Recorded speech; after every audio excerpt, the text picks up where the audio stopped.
अस्सलाम वालेकुम, this is Amar academy from online biology learning.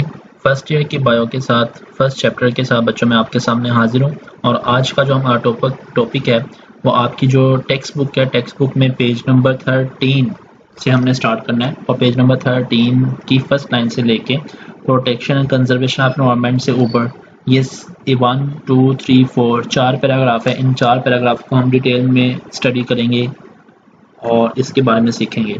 तो सबसे पहले हम स्टार्ट करते हैं यहाँ से। तो यहाँ पे हमारे पास लिखा हुआ है ये क्लोनिंग ऑफ मैमल्स, ये मैंने हेडिंग दी है, आप भी हेडिंग दे सकते हो वहाँ पे, क्लोनिंग ऑफ मैमल्स। तो यहाँ से स्टार्ट करते हैं। इन 1997 में स्कॉटलैंड के साइंसदान थे जो कामयाब हुए थे शीप की क्लोनिंग करने के में। ठीक है, अगर आप गूगल पे लिखेंगे ना डोली, DOLLY, तो आपको ना वहाँ पे इमेजेस पे बहुत प्यारी प्यारी शीप नज़र आएंगी। तो ये जो डोली, इसका नाम रखा गया था डोली। तो 1997 में इनकी क्लोनिंग की गई और अपनी मर्ज़ी की जो शीप है कलर में वो हमें हासिल हुई। ये सबसे पहले स्कॉटलैंड के साइंसदान ने की थी। ठीक है, आगे कह रहे हैं कि अदर मेमिलियन, दूसरे जो मैमल्स हैं जिसमें माइस, काऊ शामिल है, इनकी भी क्लोनिंग अभी की जा रही है। इन दिस प्रोसीजर, इस तरीकाकार में किया जाता है। ये ज़रा आपने गौर से सुनना है कि इस तरीकाकार में क्या किया जाता है। मैं आपको यहाँ से बताता हूँ। ये देखें, इस तरीकाकार में ये किया जाता है कि हम क्या करते हैं कि ये ओवरी है, इस ओवरी से एग जब बन जाता है तो वो यहाँ से यूट्रस वॉल में आ जाता है। यहाँ पे फिलोपियन ट्यूब, और फिलोपियन ट्यूब से यूट्रस वॉल यहाँ पे आ जाता है। यहाँ पे आके एग स्पर्म का वेट करता है। हम क्या करेंगे, हम इस एग को बाहर रिमूव कर देंगे। जब हम इस एग को बाहर रिमूव कर देंगे और यहाँ से एक सेल ले लिया, एक सेल लेने के बाद हमने यहाँ पे नॉर्मल जिसकी हम क्लोनिंग करना चाहते हैं उसका एक सेल लिया, उसका न्यूक्लियस निकाल दिया। न्यूक्लियस, ये न्यूक्लियस है, उस न्यूक्लियस को हमने उस एग सेल्स के अंदर एंटर किया, उसका न्यूक्लियस निकाल दिया और उसके अंदर इसका न्यूक्लियस डाल के हमने यहाँ पे वर्म में यहाँ पे अटैच कर दिया। ये हमने अटैच कर दिया। जब हम यहाँ पे इसको अटैच करेंगे तो अटैच करने के बाद इसकी जो है ना डेवलपमेंट शुरू हो जाएगी। इसकी डेवलपमेंट बिल्कुल वैसे ही डेवलपमेंट होगी जैसे नॉर्मल इंडिविजुअल की होती है, लेकिन जब ये प्रोड्यूस होगा और पैदा होने के बाद इसकी जब ग्रोथ होगी, इसके अंदर जो खसूसियात होंगी, करेक्टरिस्टिक होंगी, वो इस सेल्स की करेक्टरिस्टिक होंगी। जैसी हम चाहते थे वैसी ही करेक्टरिस्टिक होंगी। तो सेम लाइक दिस, बिल्कुल इस जैसा ये जानदार होगा। तो ये क्लोनिंग का एक प्रोसेस है जो आपको यहाँ पे बताया गया है। तो यही वो यहाँ पे रीड आउट करके बता रहा था, वो हम देखते हैं वो क्या क्या है। तो कह रहा है कि क्लोनिंग में क्या किया जाता है। न्यूक्लियस ऑफ फर्टिलाइज एग, एक फर्टिलाइज एग का न्यूक्लियस रिमूव किया जाता है। न्यूक्लियस फ्रॉम द सेल, और फिर सेल से न्यूक्लियस रिमूव किया जाता है। फुली डेवलप इंडिविजुअल, जो कि एक मुकम्मल डेवलप हो सकता है, जानदार को पैदा कर सकता है। इंसर्टेड इन दिस प्लेस, हम उसकी जगह प्लेस कर देते हैं। The alter zygote is then implanted, फिर उसको हम इम्प्लांट यानी कि दाखिल कर देते हैं। कहाँ पे, सूटेबल वॉर्म में, जहाँ पे उसकी डेवलपमेंट होना होती है वहाँ पे। ठीक है, और वो अपनी डेवलपमेंट कंप्लीट कर लेता है। जब वो अपनी डेवलपमेंट कंप्लीट करता है तो new individual form in this way, इस तरीके से जो बनेगा जेनेटिकली आइडेंटिकल क्लोन, बिल्कुल वैसा बनेगा जैसा हमने खसूसियात में चाहा था। Individual whose nucleus was used, उस जानदार जैसा बनेगा जिसका हमने न्यूक्लियस यूज किया है। दस cloning could make multiple copy, इस तरह हम क्लोनिंग के जरिए मल्टीपल कॉपी हासिल कर सकते हैं अपनी ख्वाहिश के मुताबिक जीनोटाइप में। तो ये था हमारे पास क्लोनिंग का प्रोसेस। अब हम चलते हैं एम्ब्रियो ट्विनिंग। एम्ब्रियो ट्विनिंग क्या होता है बच्चों, ट्विंस का तो आपने सुना होगा। तो ये हम उसी की बात करेंगे कि ट्विंस किस तरह प्रोड्यूस होते हैं। तो वो आज मैं आपको बताता हूँ कि ट्विंस कैसे प्रोड्यूस होते हैं। इसके लिए दो तरीकाकार है, एक मैंने यहाँ पे मेंशन किया हुआ है, दूसरा मैं आपको जुबानी बता दूंगा। ये है आइडेंटिकल ट्विंस। यहाँ पे जरा देखें क्या होता है। ये दोनों ओवरीज हैं, ये यूट्रस है, और यहाँ पे एग बना, एग बनने के बाद वो यहाँ पे आ गया, ये अब एग आ गया। यहाँ से स्पर्म एंटर होता है, स्पर्म मूव करता करता करता एग के पास जाता है। स्पर्म और एग जब आपस में मिल जाते हैं तो इज इक्वल टू जाइगोट, तो वो क्या बन जाता है, जाइगोट बन जाता है। ठीक है, अब ये जाइगोट मूव करता करता यहाँ पे आता है। लेकिन बच्चों जाइगोट एक सेल होता है, ठीक, एक सेल होता है। अब जब एक सेल से दो सेल बनते हैं, ये दो सेल, तो होता कुछ इस तरह से है कि ये दोनों सेल अलग अलग हो जाते हैं। इसमें कोई म्यूटेशन नहीं है, मतलब कोई वैसे ही कुछ ऐसी कंडीशंस आ जाती है कि 1 से 2 सेल जब बनते हैं तो वो अलग हो जाते हैं। जब वो अलग होते हैं तो ये वाला सेल्स यहाँ पे अटैच हो गया, ये वाला सेल्स यहाँ पे अटैच हो गया। अब इनकी डेवलपमेंट शुरू हो जाएगी। जब इसकी डेवलपमेंट शुरू हो जाएगी तो ये दोनों जब पैदा होंगे तो ये दोनों आइडेंटिकल्स होंगे। आइडेंटिकल्स क्यों होंगे? क्योंकि इन दोनों के पास जो स्पर्म है वो एक है और एक ही एग है, ठीक है, कोई दूसरा स्पर्म एंटर नहीं हुआ, इसलिए ये दोनों सेम आइडेंटिकल ट्विंस यानी कि ये ट्विंस पैदा होंगे। ये होता है इस पे, ये ट्विंस ज़्यादा होते हैं। अच्छा, बाद वक़्त कुछ इस तरह से होता है कि 2 एग प्रोड्यूस होते हैं, दोनों एग आके यहाँ पे वेट करते हैं स्पर्म्स का, लेकिन स्पर्म बहुत ज़्यादा होते हैं। तो अगर 2 एग भी यहाँ पे होंगे तो एक स्पर्म इस एग से मिल जाएगा, दूसरा स्पर्म दूसरे एग से मिल जाएगा। ये दूसरी कंडीशन बता रहा हूँ ट्विंस की कि दूसरे ट्विंस किस तरह बनते हैं। दूसरा स्पर्म दूसरे एग को मिल जाएगा, तो दोनों एग फर्टिलाइज हो जाएंगे। दोनों एग आके यहाँ पे यूट्रस वाल में आके यहाँ पे यूट्रस में अटैच हो जाएंगे और अपनी डेवलपमेंट कंप्लीट करेंगे। डेवलपमेंट कंप्लीट करने के बाद फिर प्रोड्यूस हो जाएंगे। और ये भी क्या है? ये भी आइडेंटिकल ट्विंस है, ये भी इनको भी ट्विंस कहते हैं। लेकिन जो आपकी बुक में मेंशन किया गया है वो ये वाला प्रोसेस है, इसको वो बता रहा है कि ट्विंस किस तरह बनते हैं। तो मैं उम्मीद करता हूँ आपको समझ आ गई होगी। एग और स्पर्म, जाइगोट एक सेल, जब ये एक सेल 1 से 2 सेल में कन्वर्ट होता है तो ये दोनों अलग अलग हो जाते हैं, दोनों अपनी डेवलपमेंट अलग अलग से करते हैं और इस तरह ट्विंस प्रोड्यूस होते हैं, ठीक है। ये क्लोनिंग का मैंने आपको बताया था, ये आइडेंटिकल ट्विंस का है।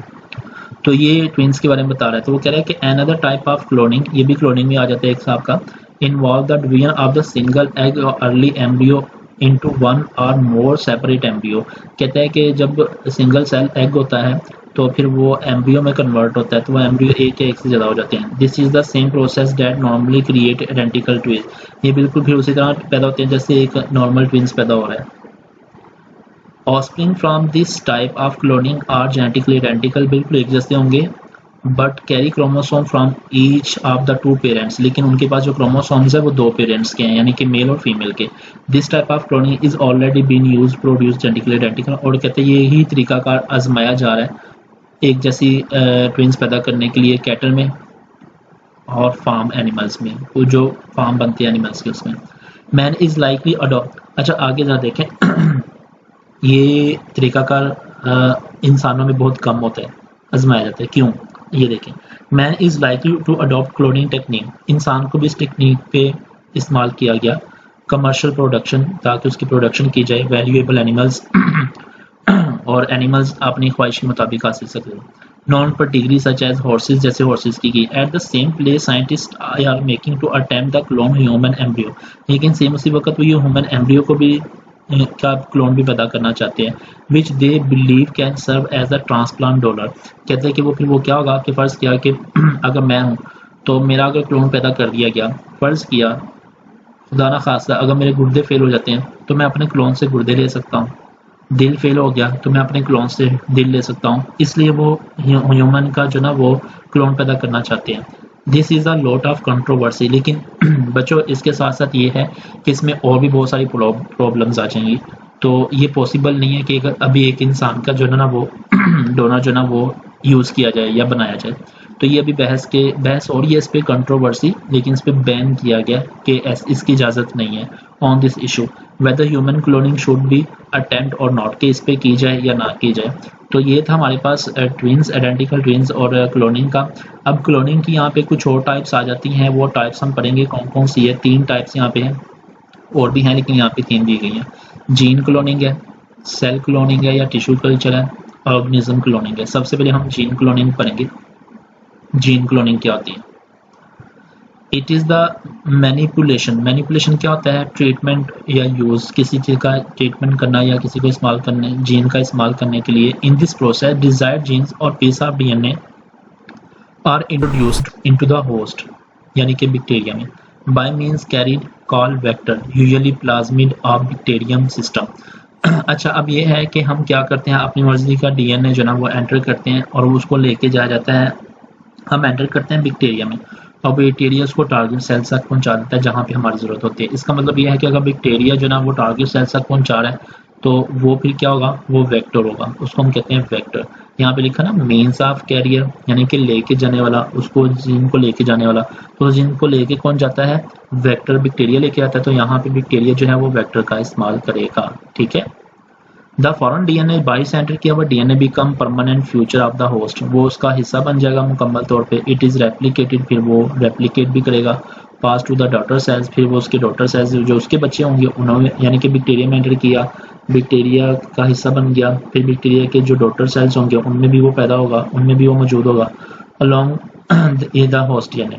10 द नंबर ऑफ क्लोन, इस तरह हम क्या होगी कि जब बैक्टीरिया की ये है कि वो 20 मिनट में डिवाइड होता है, तो 20 में 2 हो जाएंगे, 40 मिनट में 4 हो जाएंगे, 1 घंटे में 8 हो जाएंगे, 8 से 16, 16 से 32 एंड सो ऑन, और इसी तरह वो मल्टीप्लिकेशन करते रहेंगे, ठीक है। और हर एक आने वाली जो कैटेगरी होगी, यानी कि जो उनके डॉटर सेल्स होंगे उनमें हमारी मर्जी का डिज़ायरेबल जीन्स मौजूद होगा। जैसे फ़र्ज़ किया कि हमने इंसुलिन बनाने वाला जीन्स एंटर किया, तो वो इंसुलिन हर एक के अंदर होगी। जब मिलियंस ऑफ कॉपी बन जाएंगी तो हम हर एक के अंदर से वो इंसुलिन वाला जीन जो है वो निकाल लेंगे और हमें इंसुलिन जो है वो हासिल हो जाएगी। आजकल इंसुलिन इसी तरीके से जा रही है।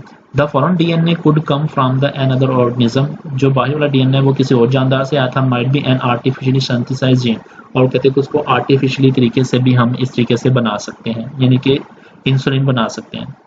दूसरा तरीकाकार यहाँ पे है सेल क्लोनिंग या टिश्यू क्लोनिंग। तो वो कह रहे हैं कि मल्टीप्लिकेशन और asexual production of a line of cell genetically identical of the original is called the cell cloning या टिश्यू क्लोनिंग, ये इसकी डेफिनेशन है। बहुत ज़्यादा एसेक्सुअल प्रोडक्शन के जरिए सेल्स का बनना जो बिल्कुल एक जैसे होते हैं, उसको बिल्कुल ओरिजिनल जैसे होते हैं, उसको हम कहते हैं क्लोनिंग या tissue culture. It is no common plant, ये आमतौर पर प्लांट में ज़्यादा आम है, एनिमल्स में अभी तक ये पॉसिबल नहीं है।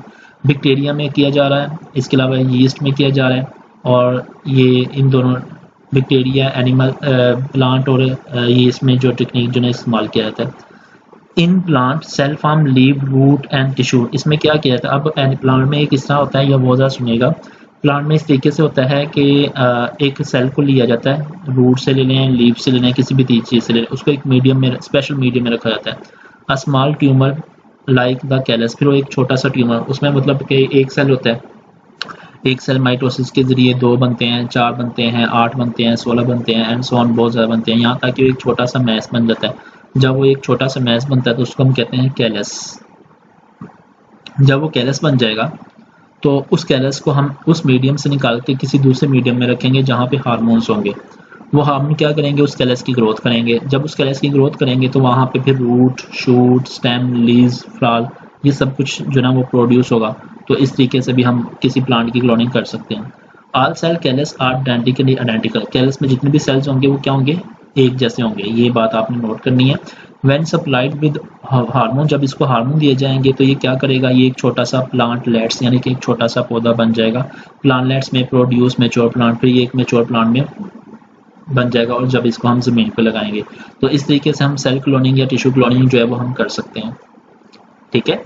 तो पहले हमने कैलस को एक मीडियम में रखा जिसमें न्यूट्रिएंट्स, मिनरल्स वगैरह मौजूद थे। जब वो कैलस बन गया तो उसको हमने उस मीडियम से निकाल के हमने उस मीडियम में रखा जिसमें हार्मोन्स थे। वो हार्मोन उसकी ग्रोथ करेगा, प्लांटलेट्स बन जाएगा, उसके बाद फिर वो एक मुकम्मल प्लांट बन जाएगा। तो इस तरीके से हम टिश्यू कल्चर या सेल क्लोनिंग कर सकते हैं। अच्छा, लास्ट वाला जो हमारे पास वो है ऑर्गेनिज्म क्लोनिंग, जानदारों की क्लोनिंग भी की जाती है। Organism with the desire character, ऐसे जानदार जिसमें हमारी ख्वाहिश के मुताबिक खसूसियात हों, जैसे ट्रांसजेनिक ऑर्गेनिज्म में भी प्रोड्यूस अ लार्ज नंबर, बहुत ज़्यादा तादाद में उसको भी पैदा किया जाता है ए सेक्शुअल तरीकाकार से। इन्वॉल्वमेंट द मियोसिस और फर्टिलाइजेशन, और कहते हैं कि इसमें ना तो मियोसिस होगी और ना ही फर्टिलाइजेशन होगी। Without involvement of meiosis and fertilisation कोई चीज़ नहीं होगी, लेकिन हम फिर भी एक जैसी जो कॉपियाँ वो हासिल कर लेंगे। Such production of organism is called organism cloning, वैसे ही प्रोडक्शन को हम जानदारों की क्लोनिंग का नाम देंगे। तो ये क्लोनिंग की कुछ टाइप्स थी। और बच्चों ये आपकी जो टेक्स्ट बुक है उसमें पेज नंबर 13 पे हमने protection and conservation of environment से ऊपर सारा जो ना वो हमने रिज आउट कर ली है डिटेल में। तो आप इसको ज़रूर पढ़िएगा, जहाँ से समझ ना आए आप कमेंट में मेरे से पूछ सकते हैं, मैं इंशाल्लाह आपको उनका आंसर दूंगा। और दूसरा ये है कि वो बच्चे जो मेरा लेसन फर्स्ट टाइम सुन रहे हैं, अगर वो प्रॉपर तरीके से सुनना चाहते हैं लेसन को, तो मेरे चैनल को सब्सक्राइब करें बेल आइकन को दबाएं। अगर वीडियो अच्छा लगा हो तो इसको शेयर भी करें, दोस्तों को बताएं भी जो बायो पढ़ना चाहते हैं। इसके अलावा बच्चों मेरे पास 9th क्लास के लेक्चर भी चल रहे हैं चैनल पे, और कुरान नाजरा के लेक्चर भी चल रहे हैं। वो बच्चे जो 9th क्लास के हैं या कुरान नाजरा सीखना चाहते हैं तो वो भी मेरे चैनल को सब्सक्राइब कर सकते हैं। अगले लेसन के लिए बच्चों अल्लाह हाफिज़।